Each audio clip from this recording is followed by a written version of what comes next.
मेरी चाची मुझे हर रोज़ एक बाबा के पास लेकर जाती थीं।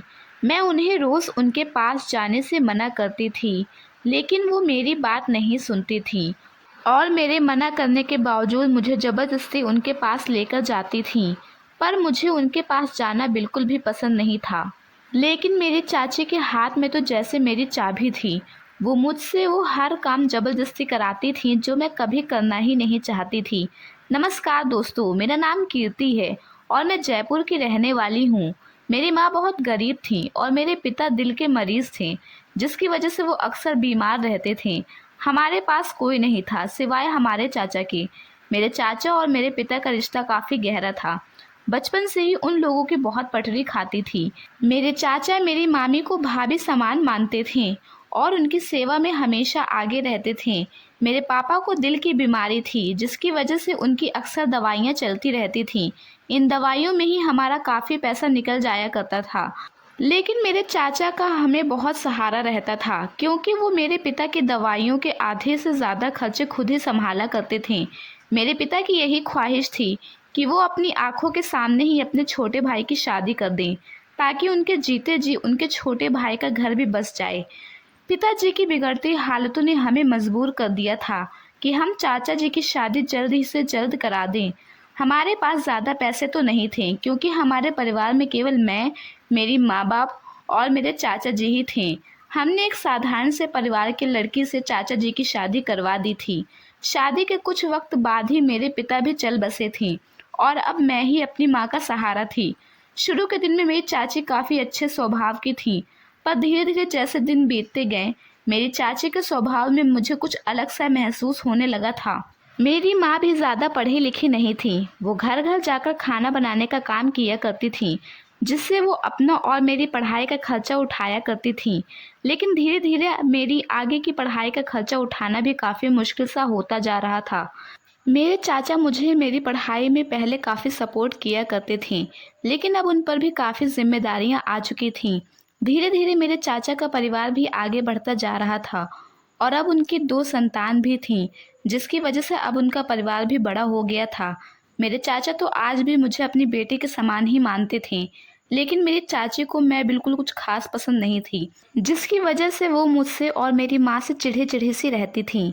मेरे चाचा के दोनों ही बेटे पढ़ने में कुछ खास अच्छे नहीं थे और मैं तो हमेशा से ही पढ़ने में काफ़ी होशियार थी, जिसकी वजह से मैं चाची की नज़रों में हमेशा खटकती रहती थी। वो हमेशा मुझे अलग ही निगाह से देखती रहती थीं। धीरे धीरे मेरी माँ की उम्र भी ढल सी रही थी। उनकी तबीयत भी वक्त के साथ खराब होने लगी थी। माँ की इस हालत को देखते हुए मुझे अपनी पढ़ाई बीच में ही रोकनी पड़ी थी, क्योंकि मेरी माँ से अब उतना काम नहीं हो पाता था। वो थोड़े से ही काम में बहुत ही जल्दी थक जाया करती थीं। इसलिए अब मैंने उन्हें काम करने से भी मना कर दिया था, ताकि वो अच्छे से आराम कर सकें और अपनी सेहत पर ध्यान दे सकें। मेरी माँ के अंदर ये गिल्ट सा आ गया था कि उनकी इस हालत की वजह से मैंने अपनी पढ़ाई बीच में ही रोक दी है। वो मुझसे इस बात के लिए अक्सर माफ़ी मांगा करती थीं। तब मैंने अपनी माँ को समझाते हुए कहा कि उसमें उनकी कोई गलती नहीं है। मेरी माँ ने मुझे इतने अच्छे से पाला, ये क्या कम है मेरे लिए? मुझे तो इस बात का शुक्रगुजार होना चाहिए कि आपने इतनी मेहनत करके मुझे अच्छे से पाला है। मुझे तो अपनी माँ पर नाज है। ये सारी बातें करते ही मैं और मेरी माँ काफ़ी इमोशनल भी हो गए थे। मैंने एक स्कूल में पढ़ाने का काम शुरू कर दिया था। अब मेरा पूरा दिन बच्चों को पढ़ाने में ही निकल जाया करता था। ऐसे ही काफ़ी दिन बीतते चले गए, लेकिन मेरी माँ की हालत हर दिन बिगड़ती ही जा रही थी। घर से बाहर रहने के कारण मैं अपनी माँ का पूरा वक्त ध्यान भी नहीं दे पाती थी, जिसकी वजह से शायद मेरी माँ की हालत में कोई सुधार नहीं था। अब तो मेरी माँ की तबीयत अचानक से ही बिगड़ जाया करती थी। मेरी चाची भी मेरी माँ की तरफ पलट कर देखती भी नहीं थी। चाची का ये व्यवहार मुझे कांटे की तरह चुभता रहता था और मन ही मन मुझे काफ़ी गुस्सा भी आता था। चाचा अक्सर काम के सिलसिले में बाहर रहा करते थे, जिसकी वजह से उन्हें घर में क्या चल रहा है इस बात की कोई खबर भी नहीं रहती थी। माँ की बिगड़ती हालत को देखते हुए मैंने बाहर काम करना भी छोड़ दिया था और अब मैं पूरा वक्त घर पर अपनी माँ के पास ही रहती थी। मेरे पास जो जमा किए हुए पैसे थे, हमारा उन्हीं सबसे गुजारा होता था, लेकिन माँ की दवाई का खर्चा भी बहुत ज़्यादा था। मैं पैसे कमाने के लिए माँ को घर पर छोड़ भी नहीं सकती थी, क्योंकि मुझे अपनी चाची पर बिल्कुल भी भरोसा नहीं था। इसलिए मैं पूरा वक्त घर पर ही अपनी माँ के साथ रहती थी। लेकिन अब मेरे जमा किए हुए पैसे भी खत्म हो रहे थे। माँ की दवाई भी काफ़ी महंगी थी। एक दिन रात के वक्त मेरी माँ की हालत और भी ज़्यादा बिगड़ चुकी थी। मैं जल्दी से अपनी माँ को हॉस्पिटल लेकर भागी। डॉक्टर ने मेरी माँ को देखा और बोला कि अब उनको ऑपरेशन ही करना पड़ेगा। लेकिन मेरे पास तो इतने पैसे भी नहीं थे कि मैं डॉक्टर से इलाज के लिए हाँ कह सकूं। मैं बहुत परेशान सी हो गई थी और मेरा दिमाग भी काम करना बंद हो गया था। मुझे कुछ भी समझ नहीं आ रहा था। माँ का जल्द से जल्द इलाज कराना भी ज़रूरी हो रहा था। मेरे चाचा जी काम से बाहर थे और रात का समय भी था। मैंने चाचा को कॉल लगाया कि वो हमारी मदद कर सकें। लेकिन मेरे चाचा का फ़ोन उठ ही नहीं रहा था। मैं काफ़ी परेशान भी थी, इसलिए मैंने सोचा कि मैं अपनी चाची को फ़ोन करके पूछूं। शायद वो हमारी मदद कर सकें। लेकिन मुझे अंदर ही अंदर इस बात का एहसास भी था कि वो मदद करने से इनकार कर देंगी। एक छोटी सी उम्मीद के सहारे मैंने उन्हें फ़ोन लगा दिया था, लेकिन उन्होंने साफ इनकार कर दिया था। मेरी चाची को तो वैसे भी मेरी माँ को देखना बिल्कुल भी पसंद नहीं था। आखिर कोई किसी से इतनी नफरत कैसे कर सकता था कि उसकी ज़िंदगी की भी उसके सामने कोई कीमत भी नहीं थी। मेरी चाची इतनी कठोर दिल की होंगी ये मैंने कभी सोचा भी नहीं था। मैंने दोबारा चाची को फ़ोन किया कि वो मेरी किसी तरह से मदद कर दें। मैं ज़ोर ज़ोर से उनके सामने रोने लगी थी। मैंने उनसे काफ़ी विनती की, तब जाकर उन्होंने मेरी मदद करने के लिए हाँ कह दिया था। लेकिन उन्होंने मेरे आगे शर्त रख दी थी कि अगर वो मेरी और मेरी माँ की मदद करेंगी तो मुझे उनके सारे काम करने होंगे। वो जैसा बोलेंगी मुझे वैसा ही करना पड़ेगा। मुझे वैसे भी उस वक्त कुछ समझ नहीं आ रहा था, इसलिए मैंने उन्हें हाँ बोल दिया था, क्योंकि उस वक्त मेरी माँ की सेहत ही मेरे लिए सब कुछ थी। चाची के पास पैसे थे, इसलिए उन्होंने माँ का इलाज करवा दिया था।